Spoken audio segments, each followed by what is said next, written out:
Chers téléspectateurs et tâteuses, bonjour! Aujourd'hui, ASGTV, toujours en quête de l'événement sportif le plus retentissant du week-end, se retrouvait une fois de plus à la Gilou Arena de Guyanven pour un match qui se jouait à guichet fermé. En même temps, jamais un guichet n'a été ouvert à Guyanven. Et une fois n'est pas coutume, c'est l'équipe B que nous allons suivre, une B qui en recevait une autre, celle de l'Aspel, l'entente entre Pierrefontaine et l'Aviron. Nous sommes ici en 4ème division de district, et autant dire que si on évolue au 12e échelon national, il n'y a plus grand chose derrière, et il ne reste plus que la 5ème div, et après, c'est le néant. Mais à en juger par l'implication des deux équipes à l'échauffement, on sentait une vraie envie de se battre et de s'extirper du ventre mou. Non, pas celui-là, celui du classement où les deux équipes se trouvent. Et après ces quelques somptueux arabesques de Lolo, que l'on revoit ici pour la beauté du geste, et après avoir expliqué au Ben que la SAB était partie, les joueurs pouvaient alors pénétrer sur le stade, avec un corps arbitral bien décidé à se faire respecter. Le tout sous l'œil du seul spectateur au coup d'envoi, le coach de l'équipe première, le Jean-Mi. Le coup d'envoi était donné, et d'entrée, Chon se signalait avec cette frappe qui frôlait la lucarne. Ce à quoi Baptiste Rampant répondait par cette percée, mais physiquement à bout, il ne pouvait frapper convenablement. On jouait alors la 3e minute. Les deux équipes s'évertuaient à poser le jeu et à ressortir proprement, autant du côté orange que du côté des visiteurs. Et sur une de ces relances, Florin récupérait la boule à la 12e minute pour transmettre à la vista du Ben qui trouvait un sniper nommé Lolo.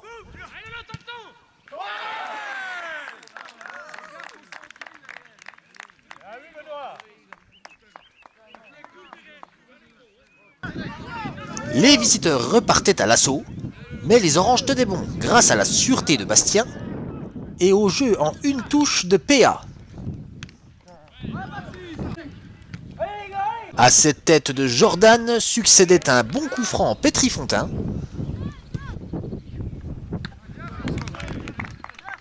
Juste avant qu'Arnaud Bassigno ne mystifie Florin, sous l'œil amusé de Truel, Dylan, Flo, Guigo et Duduche, les joueurs de l'équipe A, qui s'apprêtaient à perdre misérablement à Charquemont l'après-midi même. Pas grave, on les aime quand même. On jouait alors la 24e minute, et François Emonin intervenait de façon trop virile sur Lolo. L'implacable sentence tombait, penalty. D'autant plus implacable que c'est une bête à sang froid qui s'avançait pour le tirer, nez bleu. Et nez bleu ne tremble jamais. L'habituel pensionnaire de l'équipe première mettait ses coéquipiers dans une situation bien confortable, mais rien n'était encore joué. Et l'Aspel répliquait par une action on ne peut plus districte, laquelle se terminait par une frappe hors cadre de Guillaume Jacquet.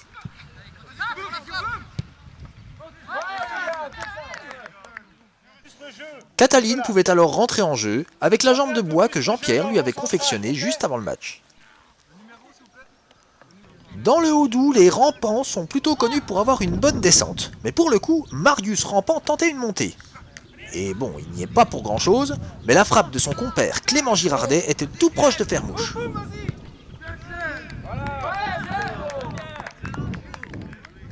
Suite à cette feinte de frappe hautement technique, Lolo bottait un corner. Le contrôle en pivot et la frappe de nez bleu trouvaient sur leur chemin une bonne grosse main de Léo de Villers, mais masqué par un troupeau de 84 joueurs, monsieur l'arbitre ne pouvait pas la voir. Dans la foulée, un coup franc gilette de nez bleu rasait le poteau de très près, avant que la foulée aérienne de Régis ne vienne planer sur la Gilou Arena. Les Guians étaient dans un temps fort, et sur un nouveau corner botté par Lolo, Léo de Villers allait cette fois encore sauver son équipe, d'abord du bide, puis du pied, après une belle tête de Davy. La suite vous est commentée par le Ben. Yes! Oh putain, le gardien qui va s'en foirer. Ne restez plus alors à la frêle silhouette de Yo Ferreux qu'à assurer l'essentiel avant la mi-temps. Un Yo Ferreux qui semble bien digérer les rumeurs de transfert qui courent sur lui et qui font état d'un éventuel échange entre lui et Germain Louvet, premier danseur du ballet de l'Opéra National à Paris.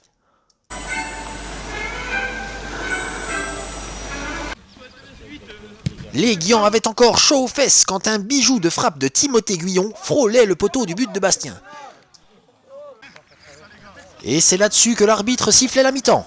Pas de pub cette semaine, mais un message d'ordre administratif aux joueurs de la SGV. Bon les gars, vous me reconnaissez? Je suis le trésorier, le cauchemar du club. Un petit message simplement pour vous rappeler qu'on est au mois d'avril et que certains n'ont pas payé leur licence, voire même celle de l'année passée. Donc vous allez vous affoler, merde de Dieu. Il y en a ras-le-bol, on a un petit club, on a besoin de sous. Il faut payer votre licence. Et je parle même pas des notes de buvette. On y pense, on a un petit club, il nous faut de la thune. On paye, on paye, on paye, on paye. Merde.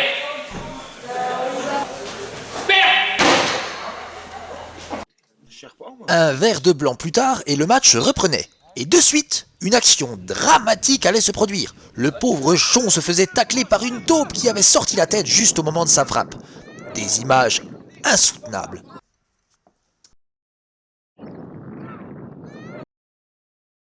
D'autant que l'animal a fini dans le salon de Tailloux 200 mètres plus haut dans le village. Impossible de ne pas dire un mot sur le merveilleux état d'esprit des deux équipes hier, comme le montrent ici Arnaud et Lolo.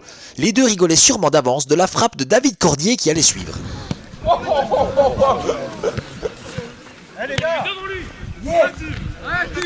Les Guians s'appuyaient sur un Bastien très présent hier, quand les Pétrifontins, eux, s'en remettaient beaucoup à Arnaud Bassigno.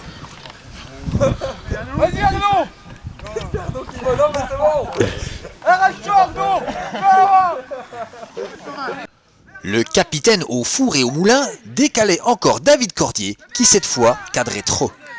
Jean-Pierre avait rappelé ses deux joueurs les plus fins sur la touche, et ils n'en sont pas moins deux crevures. La preuve quand Théo Antoine, néo-footeux, devait effectuer l'une de ses premières touches. 10 ou 10. Non, pas comme ça!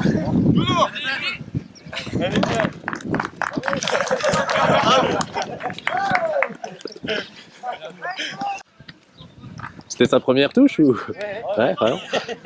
La semaine dernière, il a pris le hors-jeu.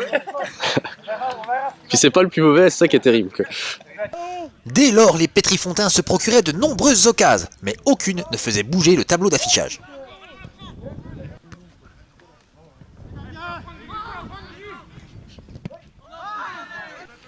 Une action de grande classe à une touche de balle électrisait ensuite les 50 000 spectateurs.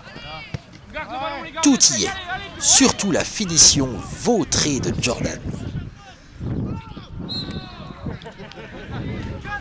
Un plongeon que l'on revoit ici au ralenti, puis avec la caméra opposée.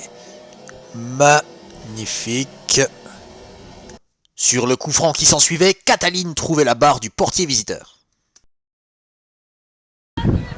Attention, Régis est lancé, Régis est lancé. Allez, un peu de sérieux, le centre de Bassigno. Eh ben non, non. Bon, après ces instants de rigolade, il fallait remettre un peu d'ordre dans la maison. Et qui de mieux que Chon, un homme sérieux, pour le faire.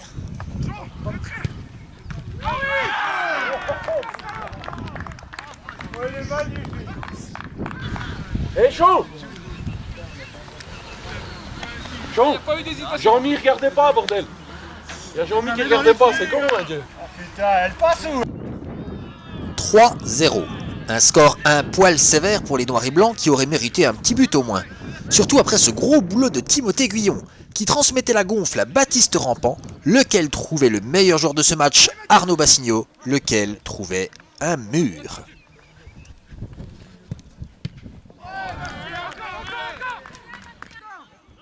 Car oui, on voyait beaucoup le capitaine Pétrifontaine-Lavironnet, pour le meilleur et pour le rire.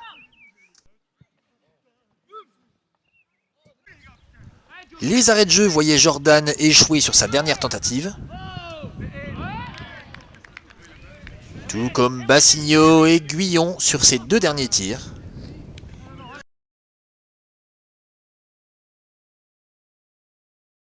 Et il ne restait plus à Lolo qu'à queuter et à Jean-Pierre à imiter le hurlement du loup. Et le match se terminait. Félicitations à la baie pour cette belle victoire, mais surtout félicitations aux deux équipes qui ont joué dans un état d'esprit sensationnel. Je me suis sérieusement fendu la gueule toute la matinée sous ma capuche. ASG TV vous retrouve d'ici 2 semaines. J'ai pas mal de trucs à faire le week-end prochain, alors repos, ok? D'ici là, portez-vous bien et allez Guyanven. Avec Arnaud Vassigno, capitaine de l'équipe de la SPEL. Aujourd'hui, un match un petit peu compliqué, finalement plutôt équilibré, il me semble. Mais au résultat, vous prenez une branlée, quoi. Qu'est-ce qui se passe? Si tu veux, première mi-temps comme d'hab, on fait 10 bonnes minutes. Après, derrière, on dérouille, on prend nos 2 buts. Deuxième mi-temps, je pense qu'on est presque au-dessus de Guyanven. Et puis un petit contre, et puis en avant, quoi. Après, on a côté devant. Moi, pas mal. J'avoue que les pigeons dans la haie derrière ont dégusté. Et puis les jeunes, bon, vous avez choisi un bon horaire, quoi. Nous, le dimanche matin, avec tous nos jeunes, ils sont pas frais, donc voilà. Ça s'est pas super bien passé, mais une très bonne ambiance. Puis on est quand même content dans l'ensemble de notre match, quoi. Eh ben, c'est super. C'est vrai que nous, de notre côté, en général, on est très frais le matin, quoi. Mais on a senti que les Pierrefonds étaient encore un cran au-dessus. Et là, franchement, il y a de la relève, quelque chose de bien, apparemment. Ouais, je pense que des gars comme moi, faut vite s'arrêter, quoi. Je pense que même les gars de là ont du souci à se faire, parce que là, nos jeunes, ils ont du mordant. Il y a 2-3 gars qui sont fin frais, qui demandent qu'à jouer, donc Guyanven n'a qu'à bien se tenir. On va passer en deuxième, en première, par un R3 d'ici 7-8 ans, quoi. Eh ben, c'est tout ce qu'on vous souhaite. Merci, Merci, Arnaud. super, ciao.